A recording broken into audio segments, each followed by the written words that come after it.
Bab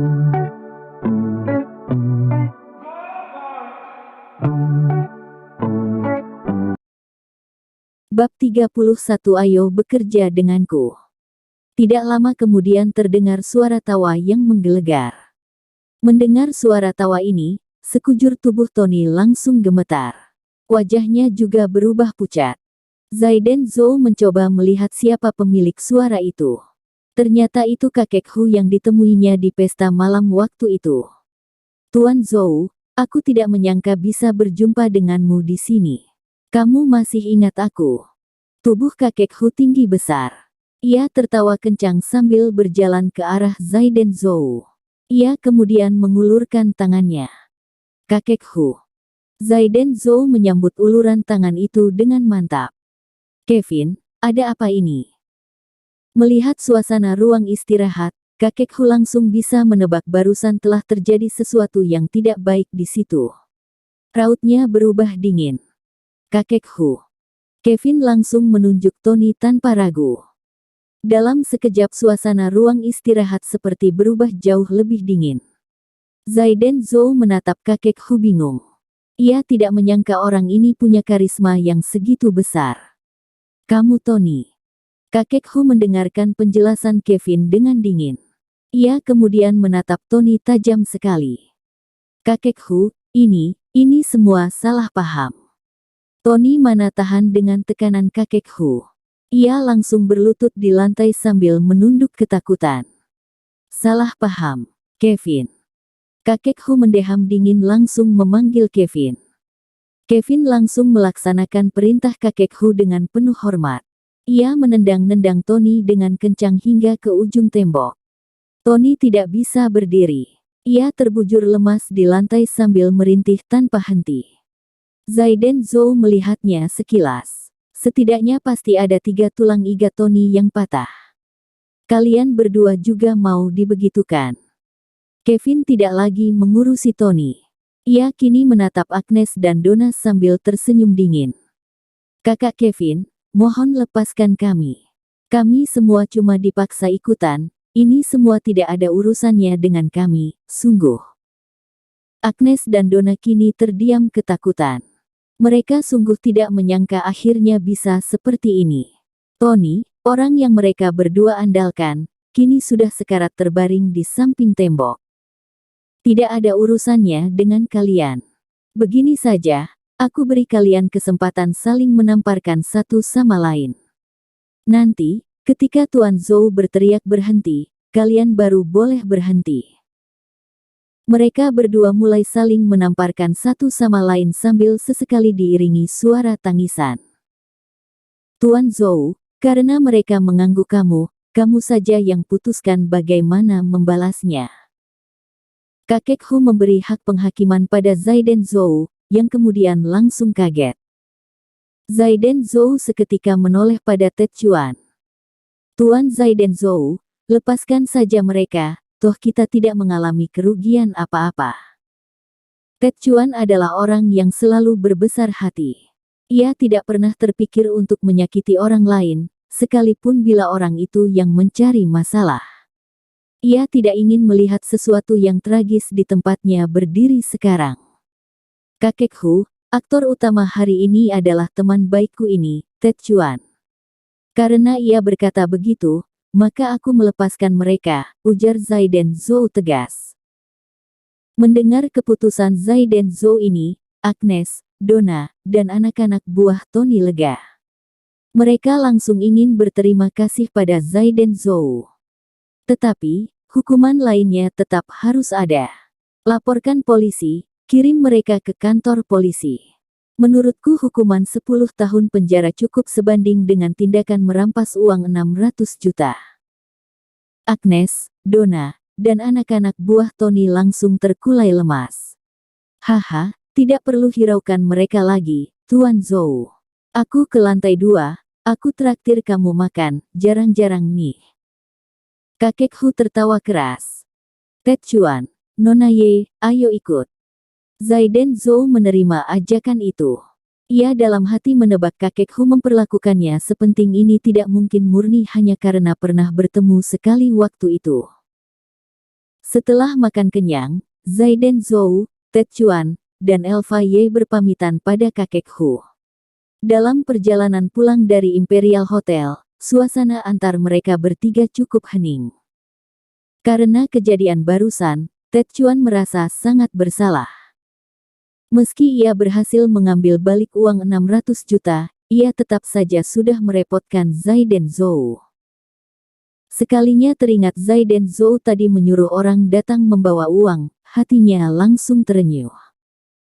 Ia teringat hari-hari ketika mereka berdua masih sama-sama memandang hidup dengan berat.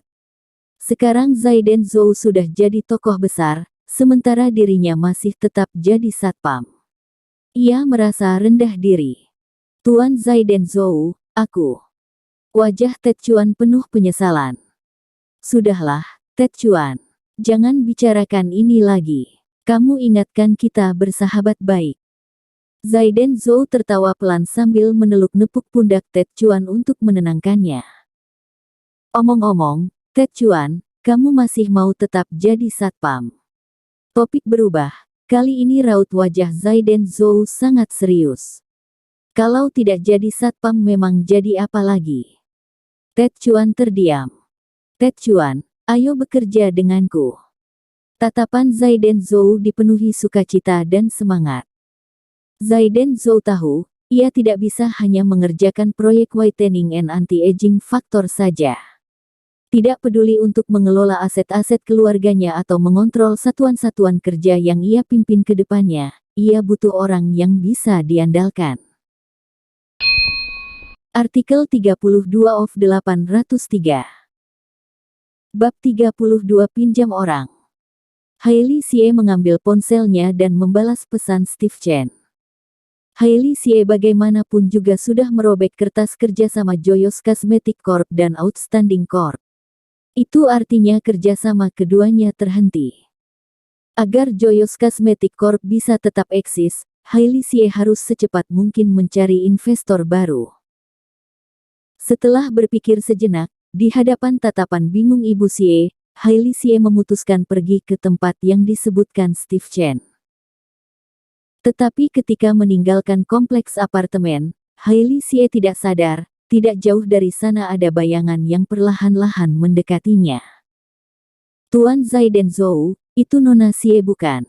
Ujar salah satu orang di sana dengan terkejut sambil menyenggol-nyenggol bahu orang sebelahnya. Kedua orang ini adalah Zaiden Zhou dan Ted Chuan yang sedang menikmati bir. Zaiden Zhou menggoyang-goyangkan kepalanya agar bisa lebih sadar. Ia akhirnya bisa melihat bayangan tubuh Hailey Xie. Iya benar, itu dia mau kemana ya? Zaiden Zhou barusan minum cukup banyak bir, jadi pikirannya agak kacau. Ia tiba-tiba lupa waktu itu terlibat konflik dengan Hailey Xie di ruang kerja dan wanita itu pada akhirnya mengajukan permintaan bercerai. Mau buntuti dia tidak, Tuan Zaiden Zhou? Ted Chuan mempercepat langkahnya. Ayo, ikuti dia, aku ingin tahu ia di belakangku sebenarnya melakukan apa. Zaiden Zhou tidak berpikir panjang. Ia berbicara seperti berkumur-kumur. Mereka berdua naik taksi, lalu membuntuti Hailey Xie ke salah satu klub privat di tepi barat kota. Dari dalam mobil, Zaiden Zhou dan Ted Chuan melihat Hailey Xie turun dari mobil sambil disambut seseorang. Astaga, itu Steve Chen, si bajingan itu. Zaiden Zhou mengusap-usap matanya. Emosinya langsung terpancing setelah bisa melihat dua orang itu dengan jelas. Ia sungguh tidak menyangka Hailey Xie keluar semalam ini untuk bertemu Peter Chen. Masak pelajaran waktu itu ia sudah lupa.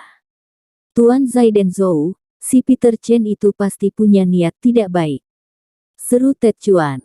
Pria itu langsung turun dari taksi dan buru-buru mendekati Peter Chen dan Hailey Xie. Zaiden Zhou ingin melarang, tetapi ia terlambat. Dasar bajingan. Berani-beraninya kamu bersentuhan dengan istri sahabatku. Ted Chuan kemudian melepaskan tonjokan ke Peter Chen. Karena minum banyak bir, Ted Chuan tidak bisa mengontrol tubuhnya sendiri. Ia tidak hanya gagal menonjok Peter Chen dengan tepat sasaran, tetapi juga terhempas ke depan dan jatuh. Siapa kamu? Peter Chen menatap Ted Chuan dengan penuh waspada.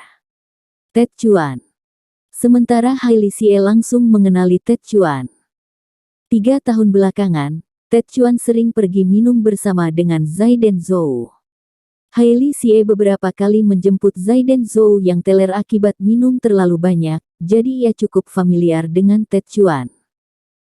Ted Chuan ada sini, berarti Zaiden Zhou juga ada di sekitar sini. Hailey Xie langsung refleks menengok ke sana kemari. Ketika menengok ke belakang, ia melihat Zaiden Zhou tengah berjalan mendekat dengan wajah masam. Aku pikir kamu siapa, ternyata Zaiden Zhou. Sudah malam begini kamu tidak menemani CEO Shen.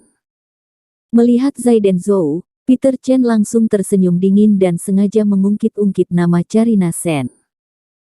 Sekalinya mendengar nama itu, Hailey Xie langsung mengernyitkan alis.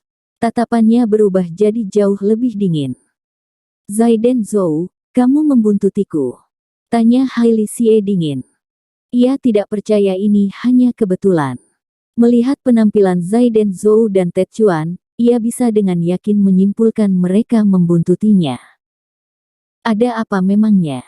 Hailey Xie, kita sekarang belum bercerai, kamu segini tidak sabarnya ingin berbuat yang tidak-tidak dengan Peter Chen. Pengaruh alkohol dalam tubuh Zaiden Zhou sangat kuat. Pikirannya sangat kacau, yang ia ingat dari tadi hanya Hailey Xie pergi keluar malam-malam untuk bertemu Peter Chen.